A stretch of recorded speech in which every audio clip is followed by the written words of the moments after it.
করছে? আমাদের cyber monitoring আছে, কিন্তু এই যে বিষয়টি আমি বললাম যে এ পর্যন্ত আমাদের কাছে এটি অত্যন্ত অসত্য এবং বিভ্রান্তিকর একটি তথ্য মনে হয়েছে। একটা গুজব বা কি বলবেন আপনারা যে বাচ্চা নিখোঁজ হচ্ছে এবং রাজধানীতে ৩৫ জন বাচ্চার মতন নিখোঁজ হয়েছে, এরকম একটা ফেসবুকে ভাইরাল হচ্ছে।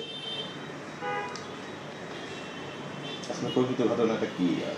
আপনাদের প্রকৃত ঘটনা আমরা কিন্তু এটি জানার পরে একটি পরিসংখ্যান আমরা দেখেছি আমাদের ঢাকা মেট্রোপলিটনে। প্রথমত যে আমাদের কাছে এই ধরনের কিছু মনে হয়নি, তারপরে আমরা একটু পর্যালোচনা করার জন্য একটি পরিসংখ্যান দেখলাম যে আপনারা যে ৩ দিনের কথা বলেছেন, ৪, ৫, ৬ এই ৩ তারিখ ৭২ ঘন্টা, এই ঘন্টা আমাদের এবছরের মে মাসে অর্থাৎ ৪ থেকে ৬ মে ২০২৪ পর্যন্ত আমাদের এতদ সংক্রান্তে জিডি হয়েছে ৩৩টি এবং একই সময় জুন মাস অর্থাৎ ৪ থেকে ৬ জুন ২০২৪ এই সময়ে জিডি হয়েছিল ৩৬টি এবং এই গত ৪ থেকে ৬ তারিখ জুলাই মাসে এই ৩ দিনে জিডি হয়েছে ৩২টি। তার মানে আমাদের পরিসংখ্যান বা তথ্যপাত্র যেটি দেয় যে এ ধরনের কোনো কিছু কিন্তু আসলে ইঙ্গিত দেয় না। তথাপিও বিষয়টি আসছে, আমরা দেখব। আপনারা জেনে রাখেন যে এই যে জিডিগুলো হয় এটি মূলত কিছু শিশু হারিয়ে যায়, অথবা কিছু হয়তো উঠতি বয়সী মেয়েরা চলে যায়, অথবা কারো মানসিক অপ্রকৃতস্থ হয়, এই বিভিন্নভাবে হয়। এবং দেখা যায় যে আমরা দেখেছি যে মোটামুটি উইদিন দ্য উইক এই যে ৩৩ জন বা ৩৬ জন বা ৩২ জন, তাদের মধ্যে দেখা যায় ২৭, ২৮ জন আমরা ৭ দিনের মধ্যে পেয়ে যাই। এটি আমাদের অভিজ্ঞতা। কাজেই এটি কেন মিডিয়াতে এভাবে আসছে সেটি আমাদের কাছে এখন পর্যন্ত বোধগম্য নয়। তথাপিও আমরা গুরুত্বের সহিত দেখছি যে এর মধ্যে কোনো কিছু আছে কি না, অথবা অন্য কেউ বা কোনো গোষ্ঠী ইচ্ছাকৃতভাবে এভাবে ধরনের একটি তথ্য বিভ্রাট করে মানুষের মধ্যে ভীতি সঞ্চার করছে কিনা।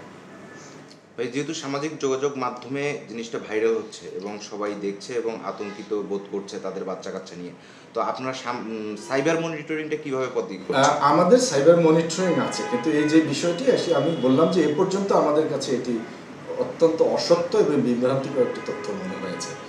আর তারপর আমি বলবো যে এটি নিয়ে বিন্দুমাত্র আতঙ্কিত হওয়ার কোনো কিছু নেই। কোনো কিছু যদি এ ধরনের হয়ে থাকে সবচেয়ে আগে কিন্তু পুলিশই বিষয়টি টের পাবে।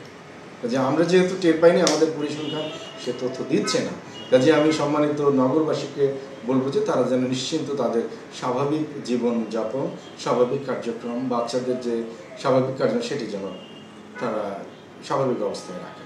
আচ্ছা, ৩ দিনে প্রায় ৩৬টা জিডি, নিখোঁজ জিডি, এটা কি কিছুটা অস্বাভাবিক মনে হয় না? আমি তো, আপনি বোধহয় আমার কথা বুঝতে পারেননি। একই সময় কিন্তু মে মাসে হয়েছিল ৩৩টি এবং জুন মাসে হয়েছিল ৩৬টি, আর এ মাসের এই ৩ দিনে হয়েছে ৩২টি। না, সেটাই বললাম যে মানে ৩ দিন করে এত কম টাইমে মানে না, এটি তো বছরের পর বছর ধরে হয়ে থাকে। এটি আমাদের ২.২ কোটি নাগরিকের কিন্তু শহর। আর এখানে তো আমি বললাম যে আমাদের যারা মানসিক ভারসাম্যহীন থাকে, রাগ করে কেউ চলে যায়, উঠতি বয়সের কেউ তারাও চলে যায়, তারপরে কিছু হয়তো পথ হারিয়ে ফেলেছে তারাও চলে যায়।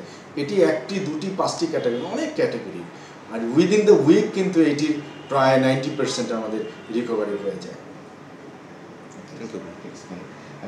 ওইটাই জানতে চাচ্ছিলাম যে এত বড় একটা শহরে প্রায় ২ কোটি মানুষ, এটা স্বাভাবিক, এইটাই আপনার মধ্যে চাচ্ছিলাম।